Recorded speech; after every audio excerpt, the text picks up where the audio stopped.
Hello विद्यार्थी मित्रों, अगाऊ मैं लिंक मोकली एमां भागीदारीनुं नवुं नफा नुकसाननुं प्रमाण अने त्यागनुं प्रमाण शोधवा माटेनी 5 पद्धतिओ आपणे शीख्या। हवे आगळनी पद्धति विषे आपणे अभ्यास करशुं।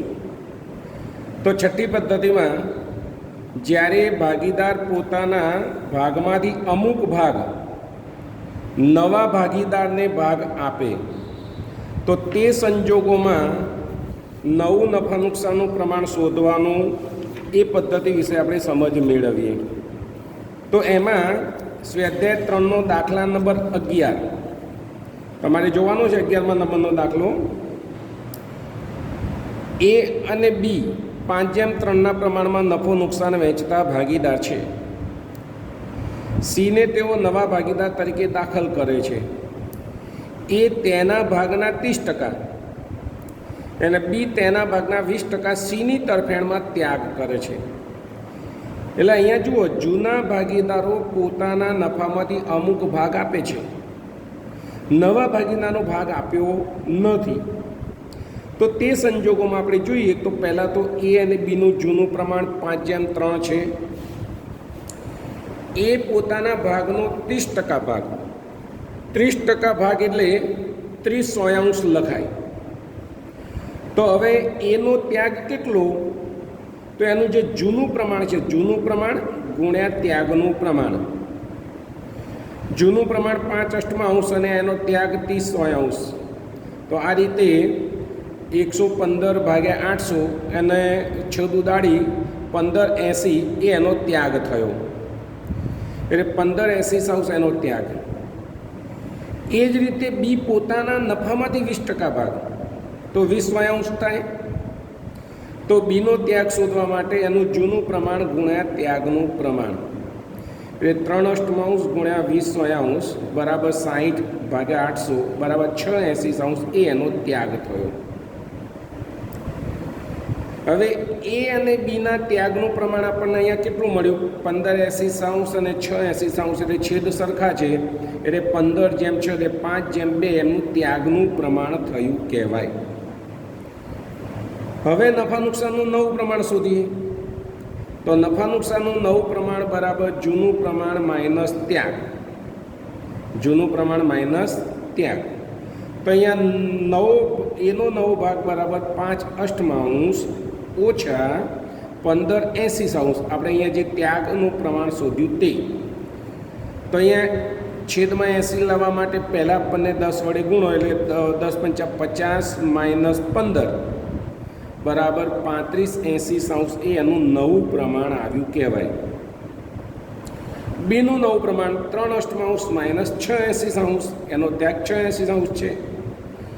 तो ए रीते छेदमां 80 लाववा माटे पहला पदने 10 वडे गुणो એટલે 30 - 6/80 बराबर 24/80 ए एनो नवुं प्रमाण कहेवाय। हवे सी नो नफानो भाग અહીંયા સી ને કેટલા ભાગે પ્રવેશ આપ્યો આપણને કહ્યું નથી, પણ એ અને બીનો જે ત્યાગ છે એનો સરવાળો કરો એ એનું નવું પ્રમાણ થાય। તો એનો ત્યાગ 1580 આ છે તે, અને બીનો ત્યાગ 680 બરાબર 2180 એનું નવું પ્રમાણ કહેવાય। તો એ બી અને સીનું નવું પ્રમાણ કેટલું થયું? 35/24/21। ખ્યાલ આવે મિત્રો? 7મો દાખલો આપણે જોઈએ। તો 7મા દાખલામાં પદ્ધતિમાં એવું છે કે જ્યારે જૂના ભાગીદારોમાંથી કોઈ એક ભાગીદાર તેનો જૂનો ભાગ નવા ભાગીદારના પ્રવેશ બાદ જાળવી રાખે। હવે આ થોડા વિશિષ્ટ પ્રકારના દાખલા છે। જ્યારે જૂના ભાગીદારમાંથી કોઈ એક ભાગીદાર તેનો જૂનો ભાગ નવા ભાગીદારના પ્રવેશ બાદ જાળવી રાખે। એટલે કે કોઈ એક એવો ભાગીદાર એવો હોય, એક કે બે, કે જેમનું જૂનું પ્રમાણ છે એ જ એનું નવું પ્રમાણ થાય, મતલબ કે એમના પ્રમાણમાં કોઈ ફેરફાર ન થાય। તો એવો દાખલો જોઈએ આપણે। દાખલા નંબર 13, દાખલા નંબર 13 અહીંયા આપણે વાંચીએ। એક્સ વાય અને ઝેડ 2:3:1 પ્રમાણમાં નફો નુકસાન વહેંચતા ભાગીદારો છે। તેઓ ડબલ્યુને 1/6 ભાગે પેઢીમાં નવા ભાગીદાર તરીકે પ્રવેશ આપે છે। ઝેડ તેનો ભાગ ભવિષ્યમાં જાળવી રાખશે. એટલે ઝેડના નફામાં કોઈ ફેરફાર થશે નહીં એવું કહેવા માગે છે. તો અહીંયા આપણે જોઈએ કે એક્સ વાય અને ઝેડનું જૂનું પ્રમાણ 2:3:1 છે. નવા ભાગીદાર ડબલ્યુને 1/6 ભાગે આપણે પ્રવેશ આપીએ છીએ. બીજી બાબત કે અહીંયા ઝેડ પોતાનો નફો જાળવી રાખે છે, મતલબ કે એનું જૂનું પ્રમાણ 1/6 જાળવી રાખે છે. તો અહીંયા એક્સ અને વાય માટે આપણે તમારે પહેલાં ઝેડને નવા ભાગીદાર ડબલ્યુને 1/6 આપવાનો છે, વત્તા ઝેડનો 1/6 ભાગ જાળવી રાખવાનો છે. તો પેઢીનો નફો એક ધારી લેવાનો. આપણે અગાઉ જેમ ગણીએ છીએ તેમ કે પેઢીનો કુલ ભાગ 1 હોય તો એકમાંથી નવો ભાગીદાર જે દાખલ થયો તે ડબલ્યુનો 1/6 ભાગ અને ઝેડનો 1/6 ભાગ માઇનસ કરવાનો. એટલે એક્સ અને વાય માટે બાકી રહેતો ભાગ તો કુલ ભાગ માઇનસ ઝેડનો ભાગ વત્તા ડબલ્યુનો ભાગ. તો એકમાંથી 1/6 વત્તા 1/6 તો 1 વત્તા 1 એટલે 2/6 થાય. તો 1 માઇનસ 2/6 આગળ આપણે શીખી ગયા છીએ. તો બરાબર 4/6 થશે. અહીંયા 2/6 છે એટલે 6 × 6 6 માઇનસ 2 બરાબર 4/6. તો એ જે 4/6 બાકી રહ્યો ભાગ એ એક્સ અને વાય 2:3 પ્રમાણમાં વહેંચી લેશે. તો અહીંયા જુઓ 2:3 પ્રમાણમાં આપણે જોઈએ તો એક્સનો નવો ભાગ કેટલો, તો બાકીનો ભાગ ગુણ્યા જૂનું પ્રમાણ. તો એક્સનો બાકીનો ભાગ 4/6 અને જૂનું પ્રમાણ અહીંયા આપણને આપેલું છે કે 2:3:1. એટલે અહીંયા એક્સ અને વાયનું જૂનું પ્રમાણ 2:3 એટલે બરાબર 2/5 અને 3/5 થાય. એટલે 4/6 ગુણ્યા 2/5 બરાબર 8/30 એ એનો નવો ભાગ. અને એ જ રીતે વાયનો નવો ભાગ 4/6 ગુણ્યા 3/5 બરાબર 12/30. તો હવે 4 ભાગીદારોનું નવું પ્રમાણ આપણે જોઈએ. તો એક્સનું 8/30 આપણે શોધ્યું, પછી વાયનું 12/30 આપણે શોધ્યું, એક્સ વાય, પછી ઝેડને આપણે 1/6 ભાગ આપ્યો. હવે જો બંનેના છેદમાં 30 છે તો આને 30 લાવવા માટે 5 વડે ગુણવા પડે તો એનો નવું પ્રમાણ 5/30 થાય. અને એ જ રીતે નવો ભાગીદાર ડબલ્યુ એનો 1/6 છેદમાં 30 લાવવા માટે એને પણ 5 વડે ગુણવા પડે. તો દરેક ભાગીદારોનું નવું નફા નુકસાનનું પ્રમાણ 8:12:5:5 થાય. છેલ્લી પદ્ધતિવાળો દાખલો આપણે જોઈએ મિત્રો કે જ્યારે જૂના ભાગીદારો પૈકી અમુક ભાગીદારે કરેલ ત્યાગ આપ્યો હોય અને બાકીના જૂના ભાગીદારે કરેલ ત્યાગ આપેલ ન હોય. આપણે અગાઉ જોયું કે નવો ભાગીદાર દાખલ થાય તો 2 ભાગીદારો તો બંને ભાગીદારો પાસેથી ભાગ મેળવતો હોય, પણ અહીંયા એવું હશે કોઈ એક ભાગીદાર પાસેથી ભાગ મેળવે છે અને બાકીનો ભાગ બીજા ભાગીદાર પાસેથી. તો અહીંયા આપણે જે ભાગીદાર બાકી છે એનો આપણે ત્યાગ શોધવો પડે. જો આપણે દાખલા નંબર 8 જોઈએ તો એ અને બી એક પેઢીના ભાગીદારો છે. તેઓ સીને 1/5 ભાગ આપવાની શરતે નવા ભાગીદાર તરીકે દાખલ કરે છે. સી તેના ભાગ પૈકી 1/15 એ પાસેથી અને બાકીનો ભાગ બી પાસેથી મેળવે છે. તો અહીંયા મિત્રો સમજો કે બી પાસેથી કેટલો ભાગ મેળવે છે તે આપણને આપ્યું નથી. તો એ શોધવા માટે આપણે શું કરવું પડશે? પહેલાં તો જૂનું પ્રમાણ અહીંયા જૂનું પ્રમાણ આપ્યું નથી દાખલામાં, એટલે કાયદા પ્રમાણે સરખા પ્રમાણમાં નફો નુકસાન વહેંચે. એટલે 1:1 એમનું જૂનું પ્રમાણ. નવા ભાગીદારને 1/5 ભાગે દાખલ કર્યો, એ પાસેથી 1/15 ભાગ મેળવે છે અને બી પાસેથી કેટલો? તો બીનો ત્યાગ શોધવો હોય તો સીનો ભાગ એટલે સીને આપણે 1/5 ભાગે દાખલ કર્યો અને એમાંથી માઇનસ એનો ત્યાગ એ પાસેથી કેટલો મેળવે છે? 1/15. એટલે સીના ભાગમાંથી એનો ત્યાગ બાદ કરો એટલે આપોઆપ બીનો ત્યાગ આવી જાય. તો 1/15 માઇનસ 1/5 માઇનસ 1/15 છેદમાં 15 સરખા કરવા માટે પહેલાં પદને આપણે 3 વડે ગુણવા પડે. તો 3 - 1 ભાગ્યા 15 બરાબર 2/15 ત્યાગ આવ્યો. તો હવે એ અને બીનું ત્યાગનું પ્રમાણ, એનું 1/15, બીનું 2/15 એટલે ત્યાગનું પ્રમાણ 1/2 થાય. હવે નવો ભાગ, તો જૂનો ભાગ માઇનસ ત્યાગ આપણને અહીંયા આપી દીધું છે. તો એનો નવો ભાગ બરાબર 1/2, જૂનું પ્રમાણ 1/1 છે, અને માઇનસ 1/15, એનો ત્યાગ 1/15, તો બરાબર 13/30 એનું નવું પ્રમાણ થાય. અને એ જ રીતે બીનો નવો ભાગ 1/2 માઇનસ એનો ત્યાગ 2/15, તો બરાબર 15 - 4 ભાગ્યા 30. હવે આ તમને પ્રક્રિયા આવડવી જોઈએ ગાણિતિક, બરાબર એનું પ્રમાણ 11/30 થાય. તો છેલ્લે સીને આપણે 1/5 ભાગે દાખલ કર્યો, બંનેના છેદમાં 30 છે, તો એના 30 લાવવા માટે ઉપર નીચે 6 વડે ગુણવા પડે, તો બરાબર 6/30. તો આ રીતે નવું પ્રમાણ 13/11/6 થાય. તો આ રીતે મિત્રો આપણને ચોપડીમાં 8 પદ્ધતિના દાખલા આપેલા છે. એ 8 પદ્ધતિ વિશે મેં અહીંયા તમને ગણીને આ રીતે આપણે વિડીયો દ્વારા સમજૂતી આપી છે. તમારી સ્વાધ્યાય 3ના બાકીના જે દાખલા છે કે જેની આપણે ચર્ચા કરી નથી, એ એના અનુસંધાને જશે. એટલે બીજો, 5મો, 7મો, 9મો, 12મો, 14મો અને 15મો આ દાખલા તમારે ગણવાના. અને વત્તા આ જે 8 પદ્ધતિઓ છે એના ઉદાહરણો છે 8, 9, એ 9 ઉદાહરણ તમારે ગણવાના. સમજ ન પડે તો તમે મને પૂછી શકો છો. તો આ રીતે નવું નફા નુકસાનનું પ્રમાણ શોધવાના આપણે દાખલા ગણ્યા. અહીંયા વિદ્યાર્થી મિત્રો યાદ રાખો કે જ્યારે આપણે મોટા દાખલા ગણીશું ત્યારે આ નવું નફા નુકસાનનું પ્રમાણ શોધવા માટેના દાખલા આવશે. એટલે અહીંયા આપણે શીખ્યા હોઈએ તો મોટા દાખલામાં સરળતાથી નવું પ્રમાણ શોધી શકાય, ત્યાગનું પ્રમાણ શોધી શકાય. હવે પછીની એક આપણે પાઘડીની હિસાબી અસરો આપણે જોવાની છે. પાઘડીની આપણે હિસાબી અસરો જોવાની છે. તો એની આપણે થોડી ચર્ચા કરી લઈએ કે પાઘડી એટલે શું. તો પાઘડી એક અદૃશ્ય મિલકત છે.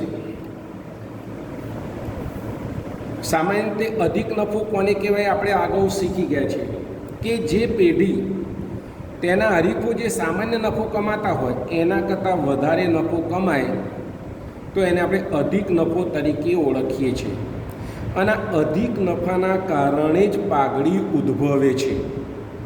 બધી જ પેઢીઓ જો સરખા પ્રમાણમાં નફો મળતો હોય તો એ પાઘડી ઉપજે નહીં. પણ જે પેઢી વધારે નફો કરતી હોય તો એ પાઘડી ઉપજે છે એવું આપણે એને કહી શકાય.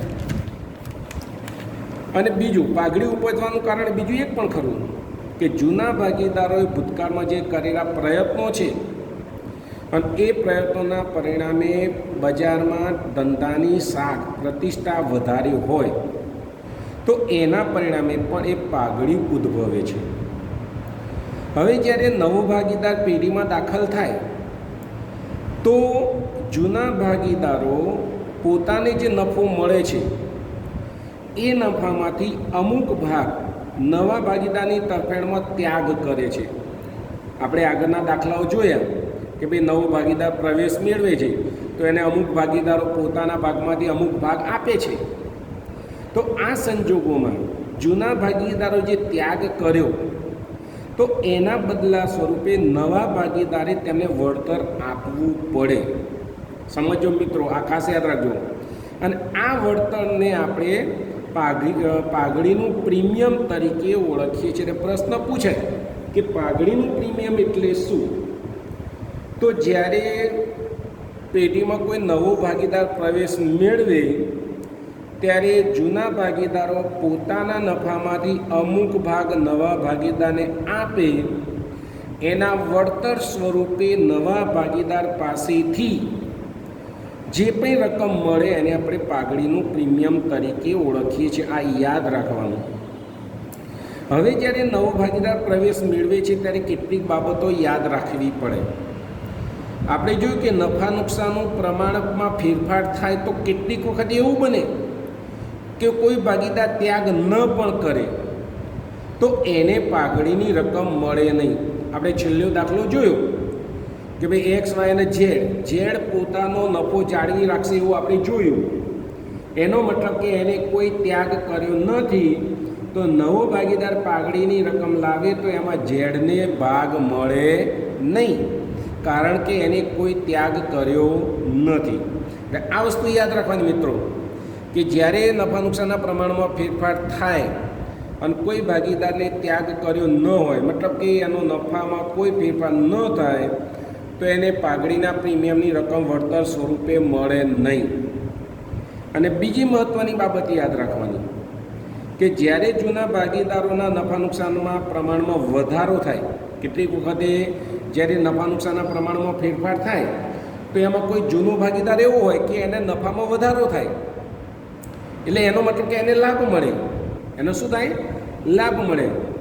તો આવા સંજોગોમાં જે રીતે નવો ભાગીદાર પાઘડીની રકમ લાવે છે તે જ પ્રમાણે જે જૂના ભાગીદારને લાભ મળ્યો હોય તો એ ભાગીદારે પણ નવા ભાગીદારના પાઘડીનો આધાર ગણી એને પાઘડીની રકમ ધંધામાં લાવવી પડે. અને એ પાઘડીની રકમ જૂનો ભાગીદાર કે જેને ત્યાગ કર્યો છે એને આપવામાં આવે છે. અને મતલબ કે આ સંજોગોમાં નવો ભાગીદાર પાઘડીની રકમ લાવે અને જૂના ભાગીદારોમાં કોઈ ભાગીદારને લાભ મળ્યો હોય તો એ બંને ભાગીદારો પાઘડી પેટે રકમ લાવશે અને જૂના ભાગીદારોમાંથી જે ભાગીદારે ત્યાગ કર્યો હોય એના મૂડી ખાતે જમા થાય. આ પાઘડી અંગેની આટલી બાબતો તમારે ખાસ ધ્યાનમાં રાખવાની છે. હવે અહીંયા ખાસ તમારે યાદ રાખવાનું કે હિસાબી ધોરણ 26ના પેરા 35 પ્રમાણે પ્રશ્ન પૂછાતો હોય છે કે આંતરિક રીતે ઊભી કરેલી પાઘડીને મિલકત તરીકે ચોપડે દર્શાવી શકાય નહીં. પ્રશ્ન પૂછાતો કે કઈ પાઘડીની રકમ ચોપડે દર્શાવવાતી નથી અથવા તો કયા ધોરણ પ્રમાણે? તો હિસાબી ધોરણ 26ના પેરા 35 પ્રમાણે આંતરિક રીતે ઊભી કરેલી પાઘડીને મિલકત તરીકે ચોપડે દર્શાવાય નહીં. ચોપડે ક્યારે દર્શાવાય? તો જ્યારે પાઘડી સ્વરૂપે કોઈ અવેજ ચૂકવ્યો હોય, આપ્યો હોય, તો જ એ પાઘડી મિલકત તરીકે ચોપડે દર્શાવી શકાય. કે દાખલા તરીકે તમે કોઈ જૂનો ધંધો ખરીદો, એ જૂના ધંધાનું વાસ્તવિક મૂલ્ય માની લો કે 10 લાખ હોય, એના મિલકતોને દેવામાંથી બાદ કરતો એનું જે ચોખ્ખું મૂલ્ય છે 10 લાખ હોય અને તમે 11 લાખ રૂપિયા આપો તો એ 1 લાખ વધારાના આપે એ પાઘડી કહેવાય. તો એ પાઘડી મિલકત તરીકે ચોપડે દર્શાવી શકાય. એના બે બાબત યાદ રાખવાની. આંતરિક રીતે ઊભી કરેલી પાઘડી હિસાબી ચોપડે નોંધાય નહીં, કારણ કે મિલકત ગણાય નહીં. અવેજ, જ્યારે પાઘડી પેટે અવેજ ચૂકવ્યો હોય તે સંજોગોમાં પાઘડીને મિલકત તરીકે આપણે ચોપડે દર્શાવી શકાય. ભાગીદારીના પ્રવેશમાં પાઘડીનું મૂલ્યાંકન કઈ રીતે નક્કી થાય? તો એ પેઢીનો નફો હોય, એમાં કેટલી મૂડી રોકાયેલી છે, અપેક્ષિત નફાનો દર હોય, એ આપણે પાઘડીના ચેપ્ટરમાં શીખી ગયા છીએ. એ બધાને ધ્યાનમાં રાખીને પાઘડીનું મૂલ્ય શોધવામાં આવે છે. અને પાઘડી ક્યાં દર્શાવાય? તો પાકા સરવૈયામાં મિલકત લેણા બાજુ કાયમી બિનચાલુ મિલકતોમાં કાયમી મિલકતના શીર્ષક હેઠળ દર્શાવી શકાય.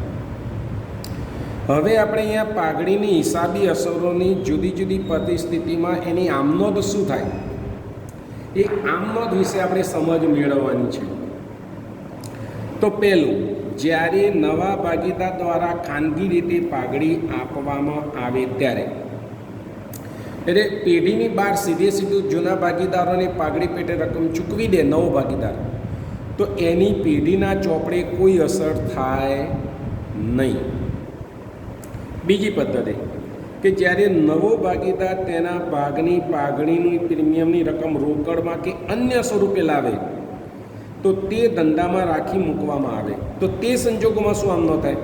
જો રોકડ લાવે, પાઘડી પેટે શું પાઘડીના પ્રીમિયમ પેટે રોકડા લાવે તો એની આમ નોંધ. રોકડ કે બેંક ખાતે ઉતારતી પાઘડીના પ્રીમિયમ ખાતે જમા.